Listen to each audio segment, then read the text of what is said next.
प्यारे बच्चों, 8वीं कक्षा के गणित के दूसरे चैप्टर एक चर वाले रैखिक समीकरण के पहले लेक्चर में आपका स्वागत है।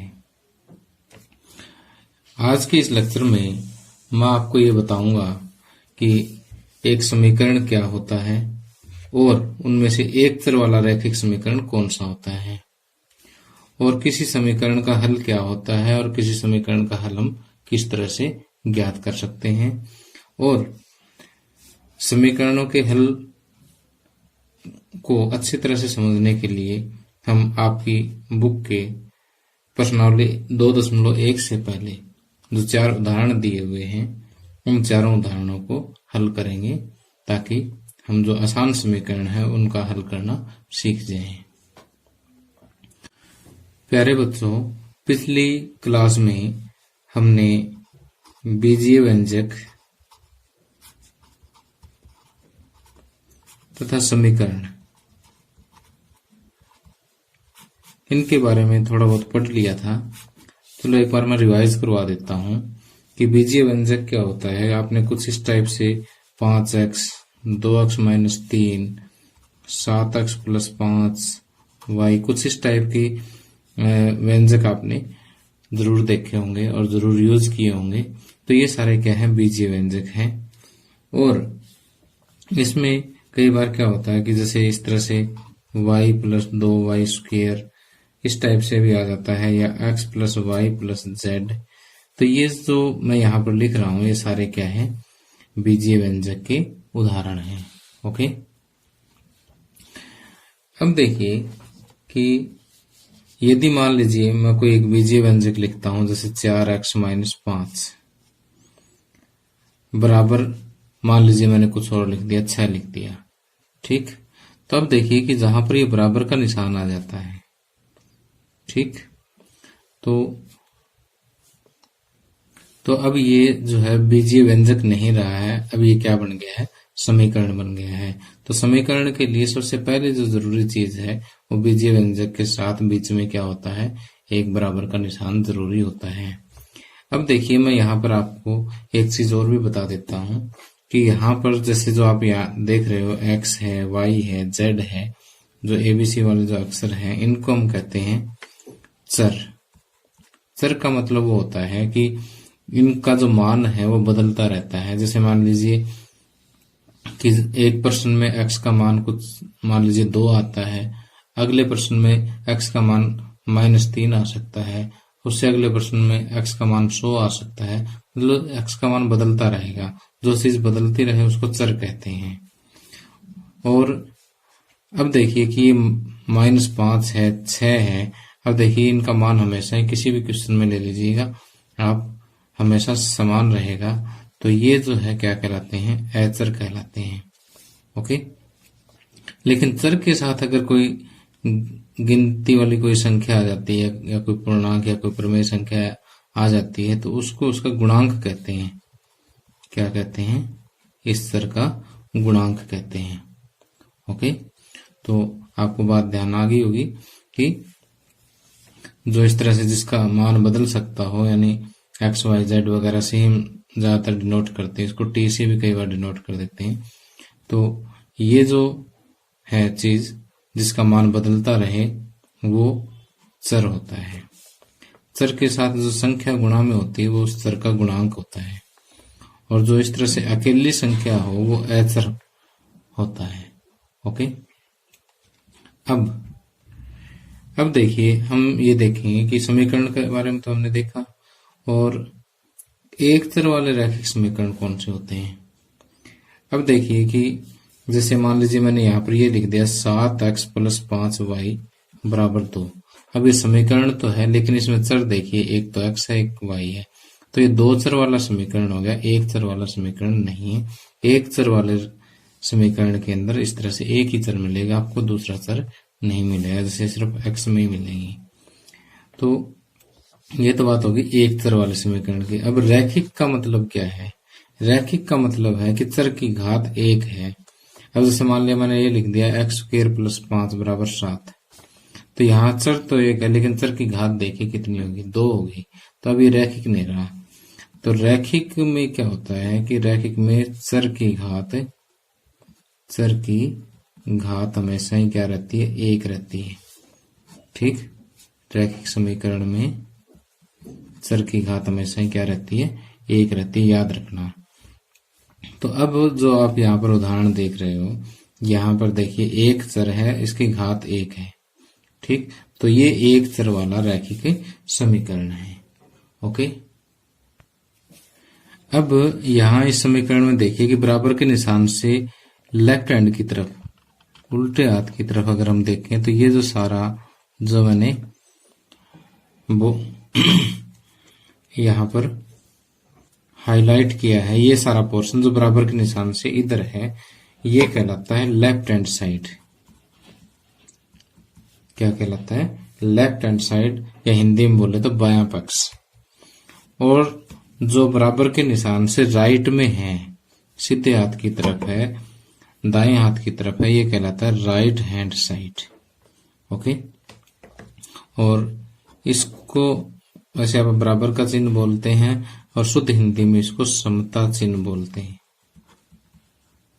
ठीक, ओके, तो आप एक चर वाले रैखिक समीकरण के भाग समझ गए होंगे कि ये लेफ्ट हैंड साइड है, ये राइट हैंड साइड है, और ये इसका समता चिन्ह है। ओके, और x यहाँ पर क्या है, चर है, 4x का गुणांक है, बाकी ये दोनों अचर पद है। ओके, तो इतनी चीज आपको अच्छी तरह से समझ लेनी चाहिए। अब देखिए मैंने यहाँ पर आपके सामने 6 समीकरण लिखे हैं। इन 6 समीकरणों में से आपने पहचानना है कि इनमें से एक चर वाला रैखिक समीकरण कौन सा है और एक तो देखिए कि यहाँ पर सबसे पहला अगर हम पार्ट देखें तो ये बुक में नहीं है, मैंने अपनी तरफ से आपको कंसेप्ट समझाने के लिए लिखे हैं। तो यहाँ देखिए कि चर को देखिए, चर क्या है, y अकेला चर है, और y की घात भी कितनी है, जब कोई घात नहीं होती तो एक घात होती है। ठीक, और दूसरा कोई चर नहीं है, तो ये एक चर वाला, और घात हमें बताती है कि रैखिक समीकरण है, तो ये एक चर वाला रैखिक समीकरण है, एक चर वाला रैखिक समीकरण है ये। ओके, अब अगर इसको देखें तो यहाँ पर भी z है, एक ही चर है, घात भी एक है, तो ये भी एक चर वाला रैखिक समीकरण है। इधर से x अकेला है, ठीक, घात भी कोई नहीं लग रही तो एक है, इसका मतलब ये भी एक चर वाला रैखिक समीकरण है। जबकि यहाँ देखिए कि यहाँ दो चर आ गए हैं, दोनों की घात क्या है, एक एक है, तो रैखिक समीकरण तो है ये, लेकिन एक चर में रैखिक समीकरण नहीं है, ये दो चर में रैखिक समीकरण है, तो ये एक चर वाला रैखिक समीकरण नहीं है। अब यहाँ देखिए चर तो एक ही है, x x दो जगह है तो कोई फर्क नहीं पड़ता, लेकिन यहाँ चर की घात कितनी है, 2 है, तो ये रैखिक समीकरण नहीं है, ये तभी घात समीकरण है जिसको हम आगे वाली कक्षा में पढ़ेंगे। तो ये घात 2 होने की वजह से ये रैखिक समीकरण नहीं है। इसी तरह से यहाँ y चर अकेला है, एक चर में समीकरण तो है, लेकिन ये रैखिक नहीं है। ओके, रैखिक क्यों नहीं है, क्योंकि इसकी घात 2 है, घात 1 होनी चाहिए। तो अब आप मेरे हिसाब से एक चर वाले रैखिक समीकरणों से भली भांति परिचित हो गए हैं। और इसमें अगर दूसरे के अंदर मैं लेफ्ट हैंड साइड की बात करूं तो 6z+1 ये सारा क्या है, लेफ्ट हैंड साइड है, और राइट हैंड साइड में क्या है, 0 है। ओके, अब हम आगे देखते हैं कि एक चर वाले रैखिक समीकरण का हल क्या होता है। अब जैसे मान लीजिए मेरे पास कोई एक रैखिक समीकरण है, 2x - 4 = 6। ओके, तो अब यहाँ x की जगह पर मैं कौन सी संख्या रखूं कि लेफ्ट हैंड साइड बराबर राइट हैंड साइड के बराबर हो जाए। तो यदि मैं हिट एंड ट्रायल मेथड से यहाँ पर रख के देखूं, पहले 1 रख के देखूंगा, 2 एकम 2, 2 में से 4 घटाएंगे -2, 6 के बराबर नहीं हो सकता। फिर 2 रख के देखूं, 2 दूनी 4, 4 - 4 0 होगी, 6 के बराबर नहीं हो सकता। इसी तरह से मैं अगर रखता जाऊं तो मैं एक नतीजे पे पहुंचूंगा कि x की जगह पर 5 रख दूं तो लेफ्ट हैंड साइड क्या बन जाएगी, 5 दूनी 10, 10 में से 4 गए 6 हो जाएगी, और राइट हैंड साइड भी क्या है 6 है। तो यहां पर देखिए कि x का मान हमने क्या रखा, 5 रखा। 5 रखने पर लेफ्ट हैंड साइड क्या होगी, राइट हैंड साइड के बराबर होगी, क्योंकि 5 रखते 5 दूनी 10, 10 में से 4 गए 6, और 6 ही आपका क्या है राइट हैंड साइड में है। तो x का वो मान, तो हम ये कहते हैं कि x बराबर 5 जो है समीकरण को संतुष्ट कर देता है। जब left hand side right hand side के बराबर आ जाती है तो समीकरण संतुष्ट माना जाता है। तो x का वह मान जो इस समीकरण को क्या कर दे, संतुष्ट कर दे, x का वह मान क्या कहलाता है, इस समीकरण का हल कहलाता है। तो यहाँ x बराबर 5 ने इस समीकरण को संतुष्ट कर दिया, तो x बराबर 5 क्या हो गया, इस समीकरण का हल हो गया। ठीक। तो इसी तरह से कि किसी भी समीकरण में चर का वह मान जो समीकरण को संतुष्ट कर दे, left hand side right hand side के बराबर आ जाए, x का या चर का वो मान जो है वो क्या कहलाता है, उस समीकरण का हल कहलाता है। तो देखिए यहाँ तो मैंने आपको एक लंबा मेथड बताया कि पहले 1 रखें, 2 रखें, 3 रखें, 5 रखें। ठीक है, तो ये तो बहुत लंबा सिस्टम हो जाएगा कि पहले 0 रखें, फिर +1, फिर -1, फिर +2, फिर -2, फिर +3, फिर -3, ऐसे कहाँ तक रखेंगे। मान लिया किसी का हल 100 आ गया तो हम इतने थोड़ी ना रख पाएंगे। तो इसके लिए हल निकालने का हमारे पास एक आसान सा तरीका है जो मैं अभी आपको बताता हूँ। अब देखिए किसी समीकरण का हल ज्ञात करना सीखने के लिए हम प्रश्नावली 2.1 से पहले 4 उदाहरण दिए हुए हैं, उन उदाहरणों को हल करेंगे और उसी में ही हम समीकरणों का हल ज्ञात करना सीख जाएंगे। सबसे पहला बिल्कुल ही सिंपल उदाहरण है कि 2x - 3 बराबर आपको दिया हुआ 7। ओके, तो इसका हल कैसे ज्ञात करते हैं कि पहले तो हमें सबसे मुख्य बात ये देखनी है कि हमें हल ज्ञात करने के लिए जो चर है उसको सिर्फ लेफ्ट हैंड साइड में रखना, बाकी सारी चीज आपको यहाँ बराबर के निशान के ऊपर से दूसरी तरफ लेकर के जानी है। ओके, तो अब यहाँ पर एक एक चीज को ध्यान से देखिए कि 2x है यहाँ पर और एक पद तो ये हो गया, दूसरा पद है -3। तो चर वाले पद को छोड़ करके दूसरा पद हम पहले इधर लेकर के जाते हैं। तो यहाँ पर हम दूसरी लाइन जब भी लिखते हैं समीकरण वाले को हल करने वाले में, उसमें लिखते हैं या तो या लिख दो या फिर इस टाइप का निशान लगा दो इम्प्लाइज का। तो या 2x बराबर 7 पहले से पढ़ा, जो चीज पहले से पढ़ी उसको पहले लिख दे। अभी -3 है, -3 जब बराबर के निशान के ऊपर से राइट में जाएगा तो ये +3 हो जाएगा। तो ये चीज याद रखना कि जब भी कोई माइनस का पद बराबर के निशान से इधर जाता है तो प्लस का हो जाता है, प्लस का पद जाएगा तो वो माइनस का हो जाएगा। ओके, तो यहां पर 2x बराबर 7 + 3 कितना हो गया 10, या x बराबर पहले से 10 पड़ा है, अब इस 2 की बारी है। 2 यहाँ पर गुणांक है, इसका गुणांक मीन जिसके साथ गुणा में है।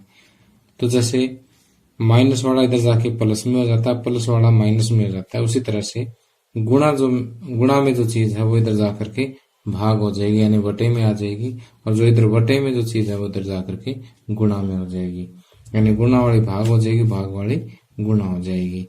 तो ये 2 यहाँ इसके साथ गुणा में है, इधर जाकर के क्या हो जाएगा भाग में हो जाएगा। अब 2 × 1 = 2, 2 × 5 = 10। तो x बराबर 5 जो है इस समीकरण का हल आ गया। चेक कैसे करेंगे कि जैसे x की जगह 5 रखो, 5 दूनी 10, 10 में से 3 गए 7।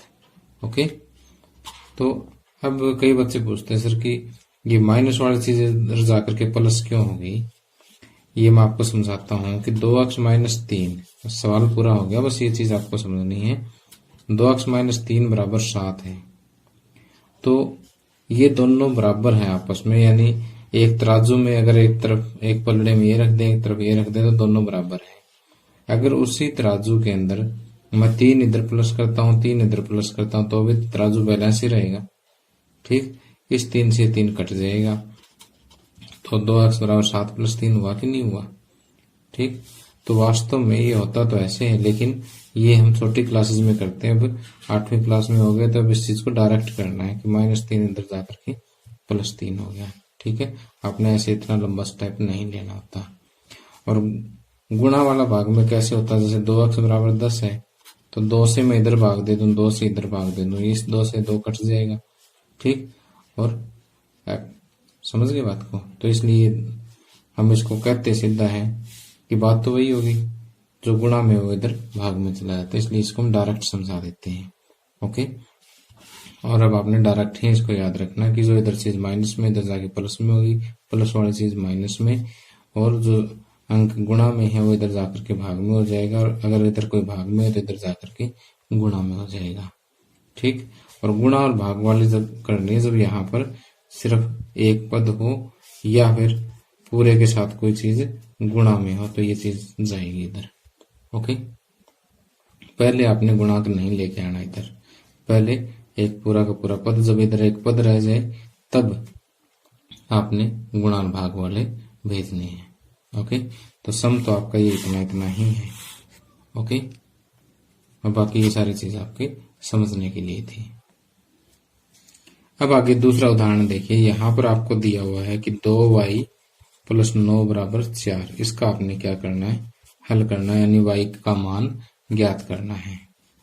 तो पहले देखिए कि ये जो ऐचर पद है इसको मैं राइट में ले जाता हूं। 2y + का 9 है, पहले बराबर का निशान जो राइट में है उसको पहले लिखूंगा, क्योंकि ये तो बेचारा पहले पढ़ा ही है यहाँ पे। ठीक, अब इसको प्लस वाले को इधर लेके जाऊंगा तो ये क्या हो जाएगा, माइनस का हो जाएगा। ठीक, और दूसरी लाइन लिखिए तो या। अब जितनी लाइन लिखते जाएंगे उससे पहले या लिखना जरूरी है आपने। 2y बराबर 4 में से 9 माइनस करेंगे तो 9 में से 4 गए 5, और बड़ा मान किसका है, इसका है, तो माइनस वाले का तो माइनस में 5 आ जाएगा। अब देखिए ये गुणांक इधर लाने की बारी आ गई, तो y बराबर ये 2 इधर गुणा में है, इस साइड -5 पड़ा ही है, इधर ये 2 गुणा में, तो इधर जाकर के भाग में हो जाएगा। तो y बराबर -5/2 जो है इसका मान आ जाएगा। ओके, अब आगे तीसरा उदाहरण का हल देखिए कि यहां पर दिया x/3 + 5/2 बराबर -3/2। ओके, तो पहले तो x/3 है, अब 5/2 को मैं इस साइड लेकर के जाऊंगा तो माइनस बराबर -3/2 तो पहले पड़ा ही है, ये है प्लस का 5/2, तो बराबर के निशान से उधर कूद करके आ जाएगा, प्लस का निशान क्या हो जाएगा, माइनस का हो जाएगा। ठीक, अब दूसरी लाइन शुरू की है तो यह लिखना जरूरी है, यहाँ पर भी यह लिखेंगे। तो x/3 बराबर, पहले इस साइड को सोल्व कर लेते हैं। इधर 2 आ गया लघुत्तम समापवर्ती इसका, जिसको शॉर्टकट में एलसीएम बोलूंगा मैं। एलसीएम कितना आ गया, 2 को 2 से भाग दिया 1 को -3 से गुणा -3। इसी तरह से 2 को 2 से भाग दिया 1 को -5 से गुणा -5। या x/3 बराबर, ये दोनों ही माइनस के हैं तो -3 और -5 माइनस के 8 हो गए बटे में 2। ओके, या अब देखिए 3 ले जाने की बारी आ गई इधर। अब ये 3 यहाँ पर भाग में है, इधर जाकर के गुणा में हो जाएंगे। x बराबर -8/2 गुणा में 3। ठीक, तो यहां से हम ये कह सकते हैं कि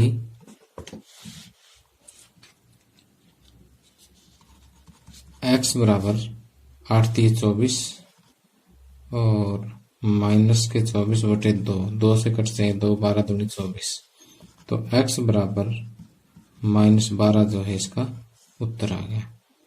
ठीक, तो इस तरह से x बराबर अगर -12 रख दें हम यहाँ पर तो ये समीकरण संतुष्ट हो जाएगा। ओके,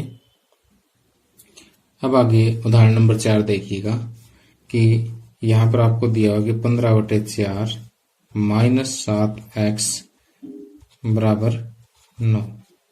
ओके, अब देखिए कि मैं 15/4 वाले पद को पहले इधर लेकर के जाऊंगा, क्योंकि चर वाला पद हम सबसे लास्ट में छेड़ते हैं। तो या -7x बराबर 9, ये देखिए प्लस का निशान हमेशा पहले वाला देखना होता, बाद वाला नहीं देखना होता। कि प्लस का है तो इस साइड जाकर के माइनस हो जाएगा।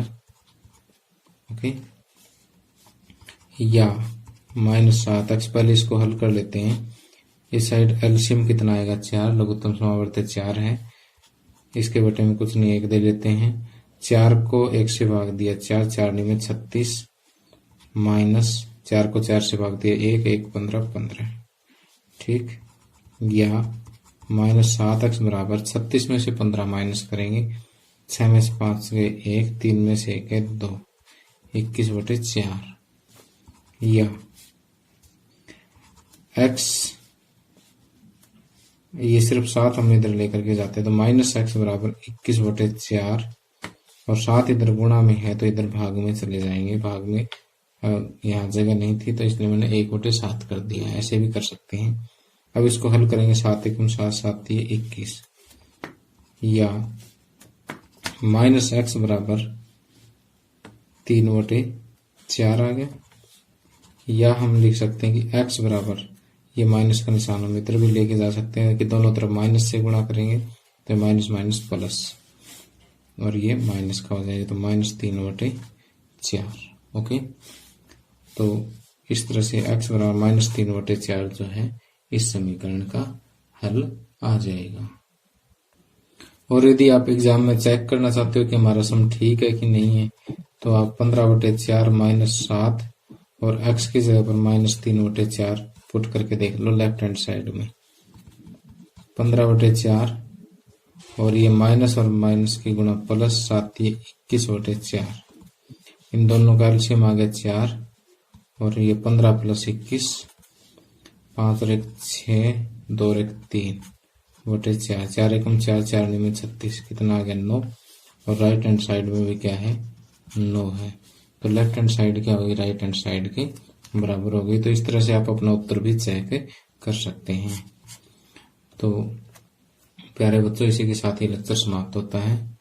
और आपने आज क्या करना है कि ये चारों एग्जाम्पल तो आपने सोल्व करने ही करने हैं, इसके साथ साथ प्रश्नावली 2.1 के प्रश्नों को भी आप लोगों ने हल करना है। और अगले लेक्चर में जब मैं इसको हल करवाऊं तो आपने अपनी सॉल्व की कॉपी साथ में लेकर के बैठना है और वहां से कंपेयर करना है, अपनी गलतियां खुद छांटनी है। ठीक है, तो प्यारे बच्चों, आज के लिए इतना ही। आपको मेरा लेक्चर कैसा लगा कमेंट करके जरूर बताएं। Thank you, have a nice day.